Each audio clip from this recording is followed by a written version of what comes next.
স্বাগত সবাইকে এনটিভির নিয়মিত সরাসরি আয়োজন ফার্স্ট সিকিউরিটি ইসলামী ব্যাংক বিজ টাইমে আপনাদের সাথে আছি আমি হাসানুল শাওন। দর্শক, এই অনুষ্ঠানটিতে আমরা অর্থনীতির বিভিন্ন বিষয়ে আলোচনা পর্যালোচনা করার চেষ্টা করি। আজ আমরা ব্যাংকিং খাতে সাইবার নিরাপত্তা প্রসঙ্গে আলোচনা করব। এজন্য আমাদের সাথে স্টুডিওতে যোগ দিয়েছেন দুজন অতিথি। আছেন Bangladesh institute of bank management BIBM এর সহযোগী অধ্যাপক শিহাবুদ্দিন খান। আরও আছেন ঢাকা বিশ্ববিদ্যালয়ের অর্থনীতি বিভাগের সহযোগী অধ্যাপক মোহাম্মদ হেলাল।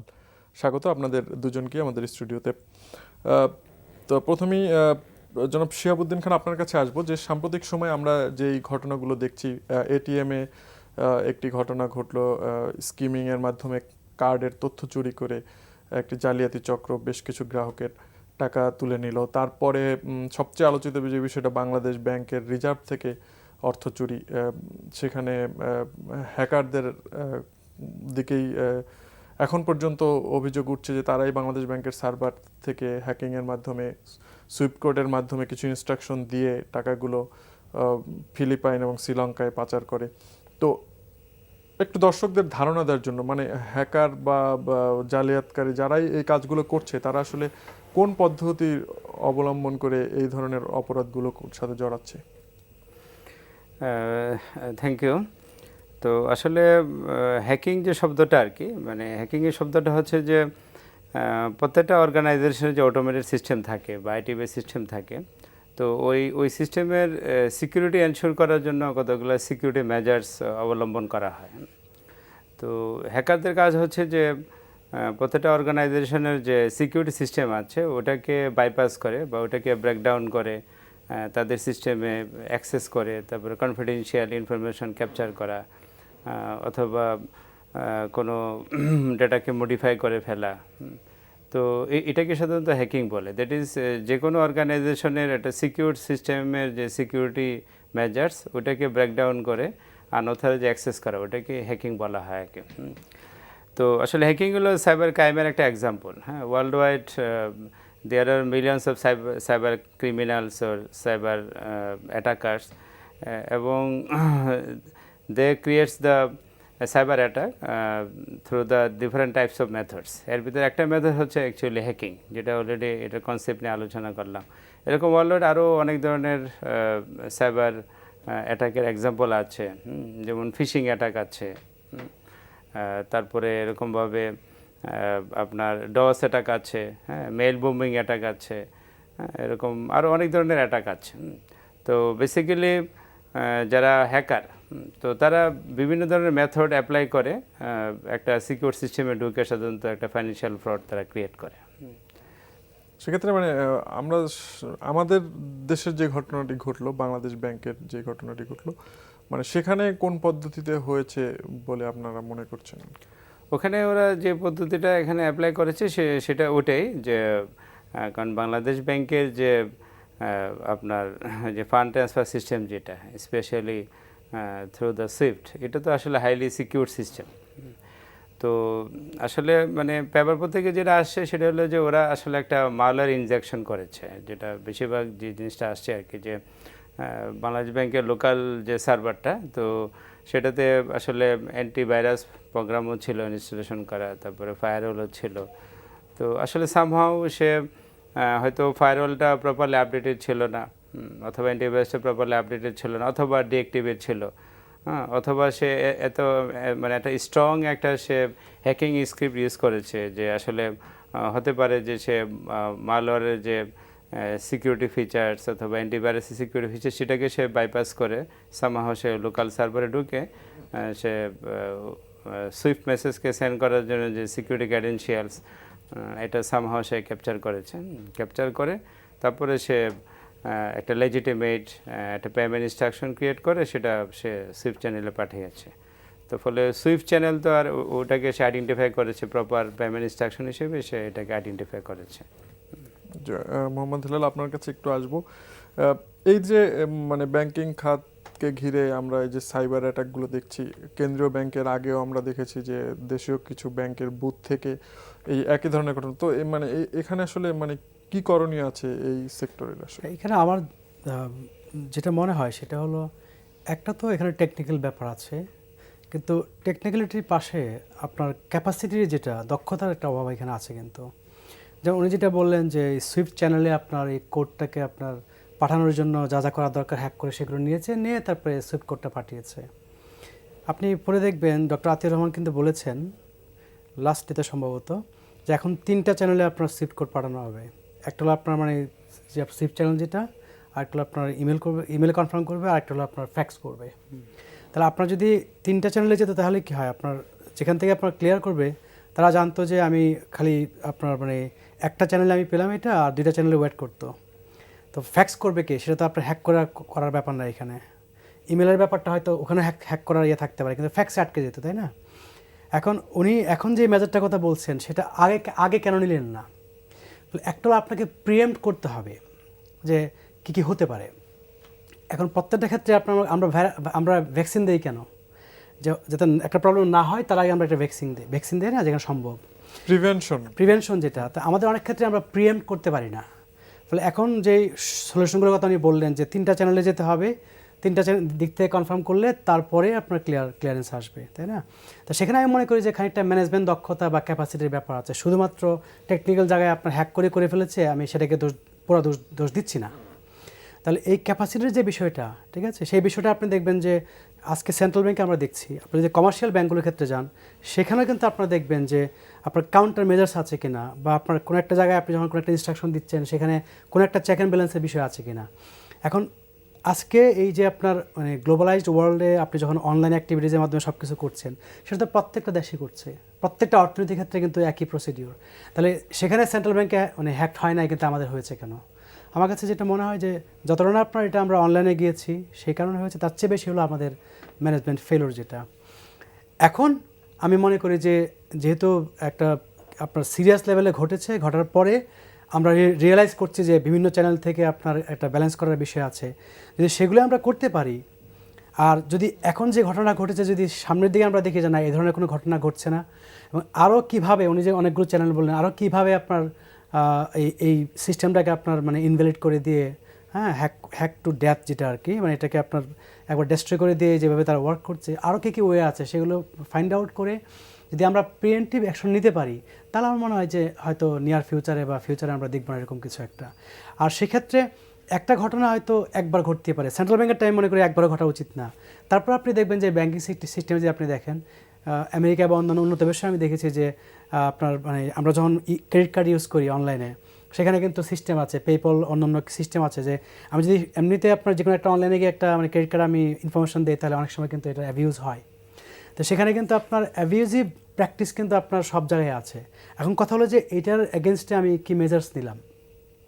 সেখানে আমি মনে করি যে আমরা যদি এখন প্রপার মেজার্স নিতে পারি, তাহলে যে পারসেপশনটা তৈরি হয়েছে আমাদের ব্যাংকিং, কমার্শিয়াল ব্যাংকিংয়ের ক্ষেত্রে এবং সেন্ট্রাল ব্যাংকের রিজার্ভের ক্ষেত্রে, সেটা যেন আপনার একটা লং লাস্টিং পারসেপশন না হয়।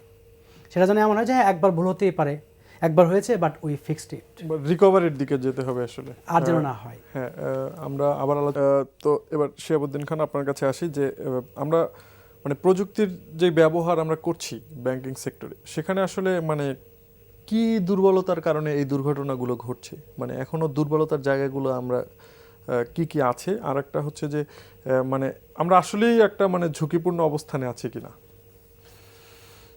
হ্যাঁ, অবশ্যই আমরা তো অবশ্যই ঝুঁকির মধ্যে আছি, কারণ প্রথম কথা হচ্ছে যে আমি শুরুতেই বলেছি যে there are millions of hackers in the cyber space, এবং হ্যাকারদের মেইন টার্গেটই থাকে ফাইন্যান্সিয়াল ফ্রড করা বা ফাইন্যান্সিয়াল গেইন করা।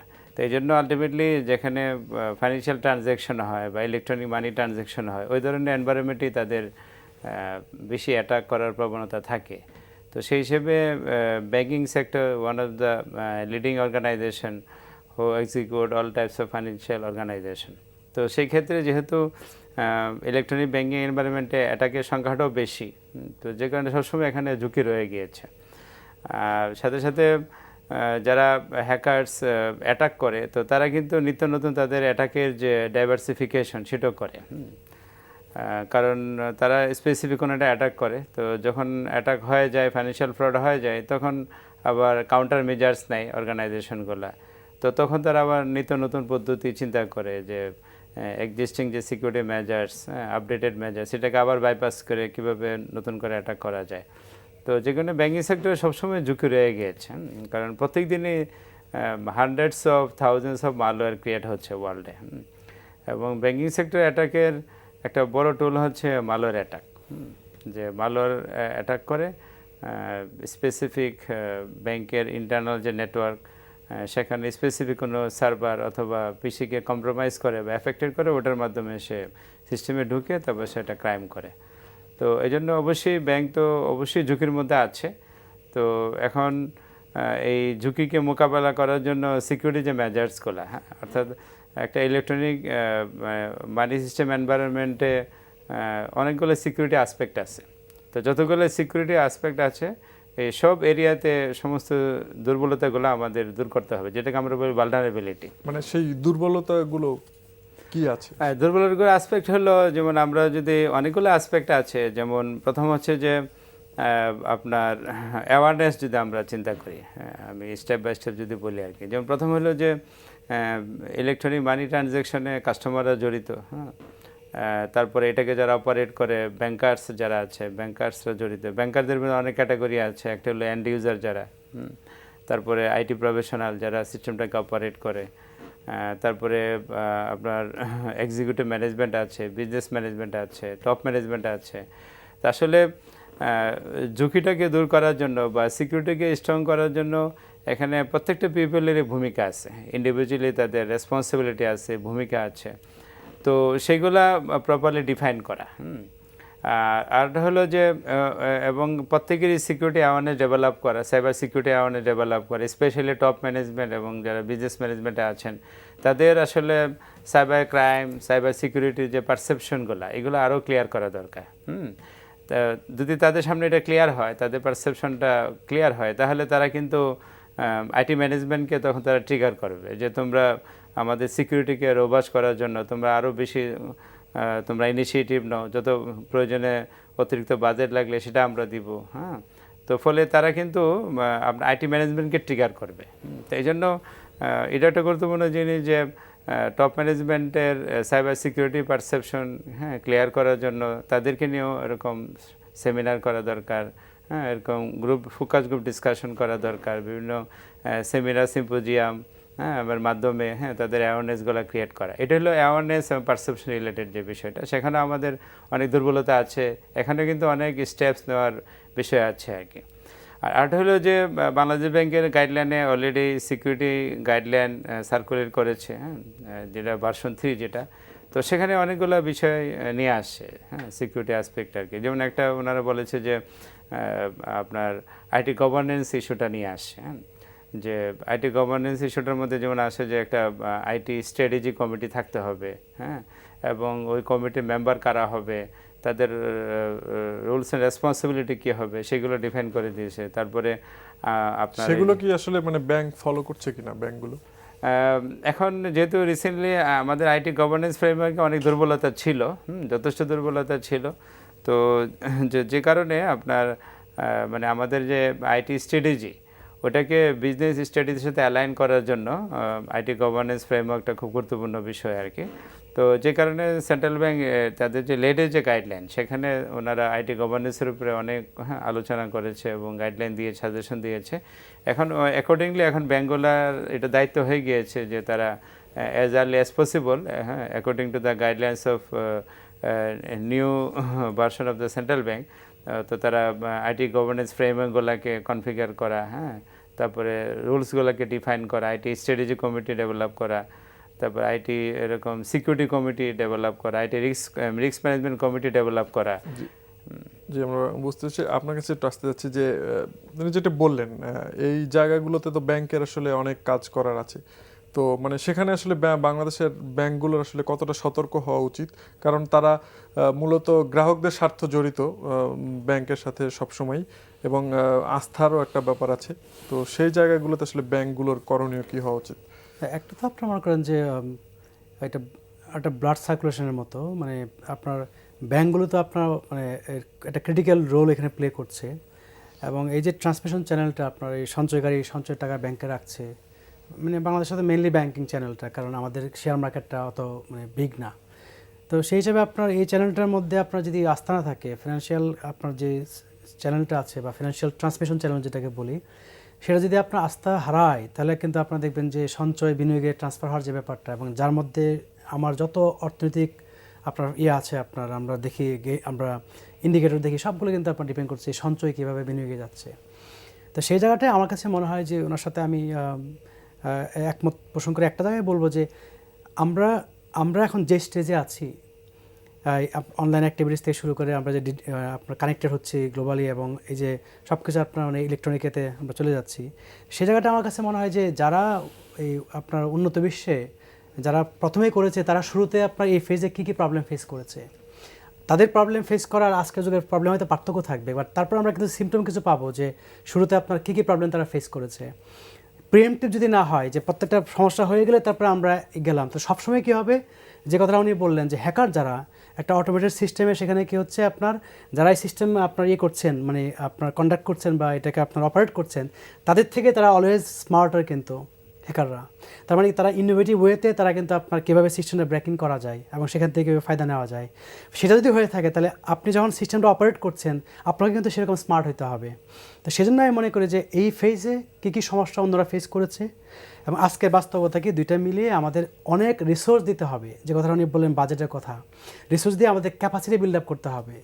আগে থেকে যদি আমরা এনাফ মানে বাজেট না দিই এবং ভালো ক্যাপাসিটি বিল্ড আপ না করি, কারণ ওয়ান্স ক্যাপাসিটি বিল্ড আপ হয়ে যাবে তারপরে কিন্তু আপনার এত আপনার টাকা খরচ করতে হবে না। তখন কিন্তু একটা ক্যাপাসিটি হয়ে গেলে যেটা হয় যে যখনই নতুন কেউ আসবে তখন পুরান যারা আছে তারা শিখিয়ে দিয়ে যাবে।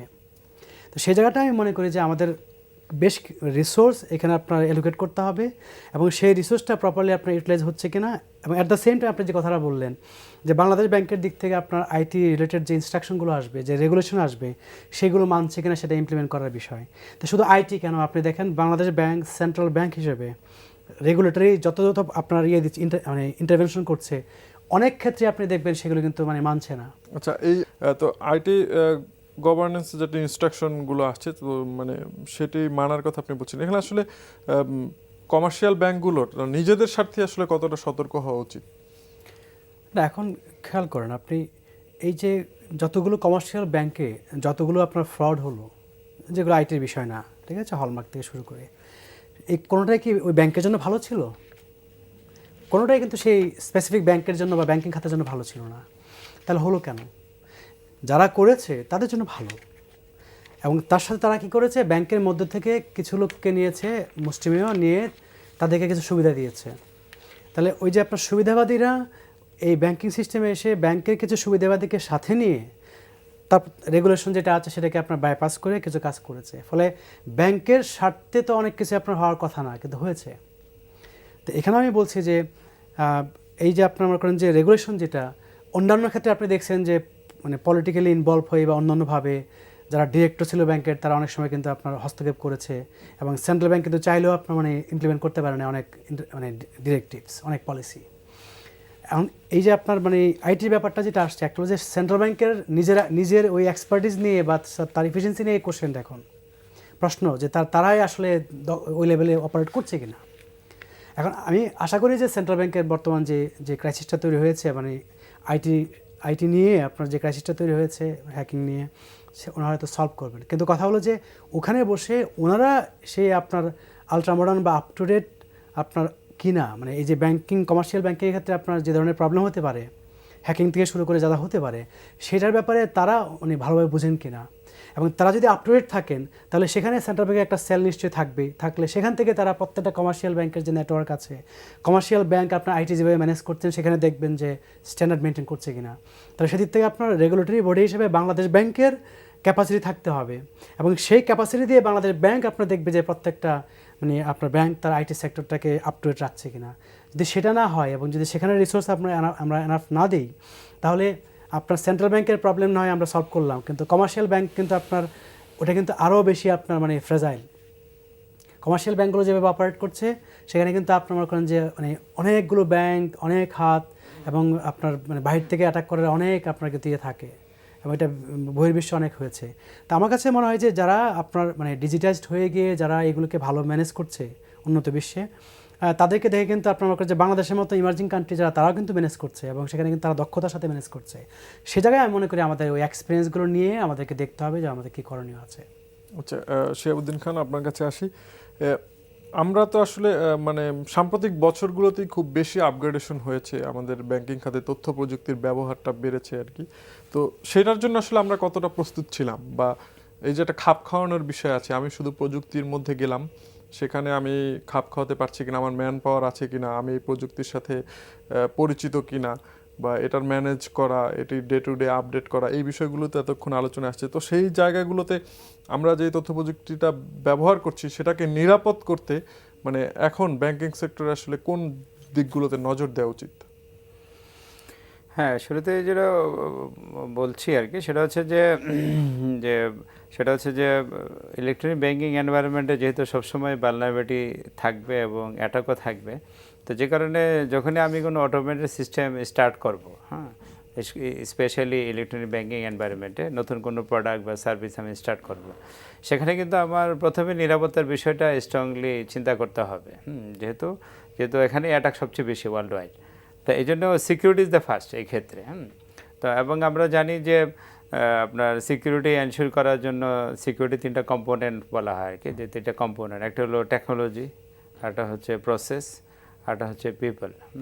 তো সো আমি যখনই কোনো একটা নতুন আইটি বেস প্রোডাক্ট বা সার্ভিস বা অপারেশন স্টার্ট করব, তখনই আমাকে শুরুতে চিন্তা করতে হবে যে এই অপারেশন রেসপেক্টে কী ফ্রড অলরেডি ওয়ার্ল্ড ওয়াইড হচ্ছে। কারণ আসলে তো মানে আমরা তো আসলে আমাদের থেকে তো আরও 20, 30, 40 বছর আগেই আমরা এখন যে প্রোডাক্টগুলো চালু করছি, হ্যাঁ, তো আমাদের থেকে তো আসলে 20, 30 বছর আগে ডেভেলপ কান্ট্রিগুলো, USA, UK, ইউরোপিয়ান কান্ট্রিগুলো চালু করেছে, এবং তারা কিন্তু ঠিকই শুরুতে এই ধরনের ফ্রডের শিকার তারা হয়েছে এবং অ্যাকর্ডিংলি তারা কাউন্টার মেজার্স নিয়েছে। তো সো তাদের থেকে আমরা মানে তাদের বিষয়গুলো স্টাডি করে, হ্যাঁ, তাদের সাথে ডিসকাস করে আমরা শুরুতেই যদি মানে আমাদের যখন আমরা কোনো প্রোডাক্ট চালু করছি, তো শুরুতে যদি আমরা ওই কাউন্টার মেজার্সগুলো নিয়ে নিই, তাহলে কিন্তু মানে আমাদের এই ফ্রডগুলো হওয়ার কথা না আর কি। হ্যাঁ, আর আরেকটা হচ্ছে যে কন্ট্রোল, যেটা আমি প্রসেস বললাম আর কি, যে একটা তো আমি অপারেশনটা রান করার জন্য আমি টেকনোলজি কনফিগার করলাম, ডিপ্লয় করলাম, হার্ডওয়্যার সফটওয়্যার নেটওয়ার্ক কনফিগার করলাম। এখন অপারেশনটা শুরু থেকে শেষ পর্যন্ত কমপ্লিট হওয়ার জন্য অনেকগুলো প্রসেস থাকে, সেই প্রসেসের মধ্যে অনেক দুর্বলতা থাকে। তো সেখানে আপনার সিকিউরিটি অ্যাসপেক্টে কন্ট্রোল অ্যাপ্লাই করতে হয়, প্রপার কন্ট্রোল আর কি। তো সেই কন্ট্রোলগুলো খুব ভালো করে চেক করা, যে আমার সিকিউরিটি কন্ট্রোল মেজার্সগুলো ঠিক আছে কিনা, আর সাথে সাথে যারা এটাকে অপারেট করবে, তো তাদের সিকিউরিটি এক্সপার্ট কতটুকু, হ্যাঁ, সিকিউরিটি স্কিল তাদের কতটুকু আছে, প্লাস সাথে সাথে তাদের ইথিক্যাল ইস্যুটাও চিন্তা করতে হবে। কারণ সেই ধরনের মানে ইথিক্যাল দিক থেকে এবং মানে টেকনিক্যাল নলেজের দিক থেকে সেই ধরনের দক্ষ জনশক্তি গড়ে উঠছে কিনা আমাদের দেশে? না, গড়ে উঠছে কিনা আসলে গভর্নমেন্টও এখানে একটা বিশেষ ভূমিকা নিতে পারে, যে বিশেষ করে যারা টেকনোলজি প্রফেশনাল, যারা আমাদের বিভিন্ন ইউনিভার্সিটি থেকে বের হচ্ছে, তো তাদেরকে আপনার নিউ টেকনোলজির সাথে তাদেরকে কমপ্লায়েন্ট করা, নতুন যে সিকিউরিটি ইস্যুগুলো আসতেছে, সাইবার সিকিউরিটি, হ্যাঁ, তো সেখানে আপনার অনেক অ্যাডভান্স ট্রেনিং আছে, প্রফেশনাল কোর্স আছে, প্লাস সার্টিফিকেশন কোর্স আছে। তো এগুলোর ক্ষেত্রে এক্সপার্ট হওয়ার জন্য বা স্কিল ডেভেলপের জন্য এক হলো যে যারা প্রফেশনাল তারা সহযোগে এটা করতে পারে, প্লাস যে অর্গানাইজেশনে যে চাকরি করে, যেমন ফার্স্ট একজন আইটি প্রফেশনাল সে ব্যাংকে ঢুকলো, তো আমি যদি তাকে কোনো সিকিউরিটি রেসপন্সিবিলিটি দেই, তো শুরুতেই আসলে তার এক্সপার্টিস গ্রো করা দরকার। ওই জায়গাগুলোতে নজর দেওয়ার একটা বিষয় আসলে থাকে। যে আপনাদের দুজনকে ধন্যবাদ আমাদের সাথে স্টুডিওতে এসে সময় দেওয়ার জন্য। দর্শক, আজ এখানেই শেষ করছি। আমাদের এই অনুষ্ঠান পুনরায় দেখতে ভিজিট করুন এনটিভির অনলাইন www.ntvbd.com এই ঠিকানায়। সবাই ভালো থাকুন, সুস্থ থাকুন। ধন্যবাদ সবাইকে।